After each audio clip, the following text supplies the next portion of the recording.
Hey everyone, thanks for tuning in to the latest Hurricane Tracker app video update recorded Tuesday, September 3rd around 6 p.m. Eastern Daylight Time. Well, the main focus of our video update today is going to be Invest 97L located here in the Eastern Caribbean Sea. It does have a 50% chance of development at any time during the next 5 days as it moves off towards the west-northwest. We do have two other systems, but we're not going to really talk about them in depth today. We have a area of low pressure here located in the eastern Bay of Campeche. This will move towards the west, only has about a 20% chance of development during the next 5 days. And we have Invest 98L located here off the west coast of Africa, and this system also has only a low chance of developing during the next few days. Throughout the course of this morning and afternoon, Invest 97L is starting to become a little bit better defined as far as the circulation, and it's beginning to build heavy, deep thunderstorms around the center of circulation, and it looks like it's even trying to start up some banding features here. And we also have some surface pressures that are beginning to fall out here. So all of this together is showing that this system is trying to become better organized as it moves off towards the west-northwest. Here's a look at the convection. You can see the deeper reds and oranges, which are indicative of very strong thunderstorms. I'm going to place my finger where the center is, and you can see throughout the day today how they're becoming more concentrated around the center as this system is beginning to finally move off towards the west-northwest as it's been stalled out over here near the Lesser Antilles for the last couple of days. So the big question with this system is of course with any system is if it does develop, where would it likely track and which land masses would it likely affect? Well, first and foremost, most of the computer model guidance shows the system coming in south and west of Puerto Rico. Although Puerto Rico, beginning late tonight and through the day tomorrow, you will see heavy tropical downpours and wind gusts possible up to 40 miles per hour as the system passes by to your south.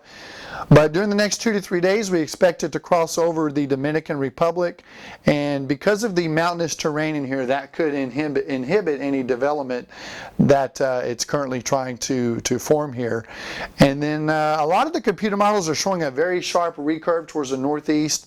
We're not buying that solution. We do think it's going to curve northwest and north eventually, but we think that's going to happen a little further west here over the central Bahamas.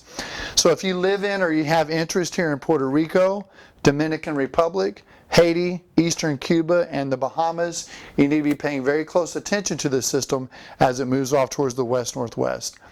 The next few days, a large trough of low pressure is forecasted to develop over the eastern United States. Tropical cyclones tend to move towards areas of lower pressure. So this would act as a door, so to speak, for this system to turn north and then northeast, and would likely protect the southeast United States coast from any impact. So here's how we see things shaping up at the moment. The orange cone is where this system would most likely track. Again here over Hispaniola, and then further west into the central or eastern Bahamas before it begins to recurve towards the north and northeast.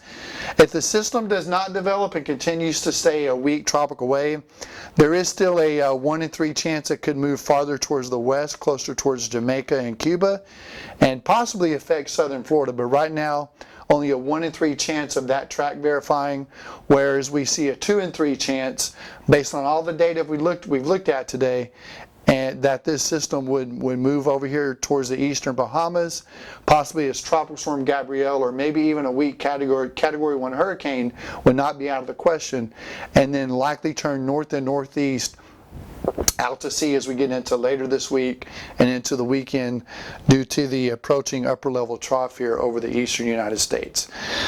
As always, we are talking about the tropics. We can only do the best job we can in looking at the satellites, looking at the surface pressures, looking at the computer models, and at this time that is the best assessment we can give you of what we think will happen with this system.